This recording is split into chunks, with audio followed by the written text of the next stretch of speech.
Managing কমিটিতে সভাপতি পার্থবাবু উনিও এখানে আছেন, উনিও কথা বলছেন, সবাই মিলেই কথা বলছে।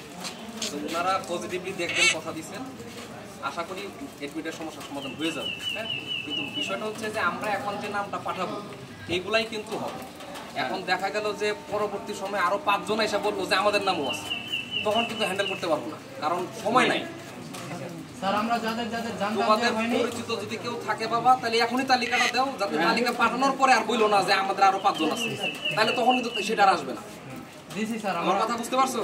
আমরা প্রয়োজনে আরো 5টা মিনিট সময় নাও, কথা বলো, কি করবা করো, করে আমাদেরকে এখনই দেবো, যাতে আমরা এই বাকিগুলো নিয়ে আসতে পারি।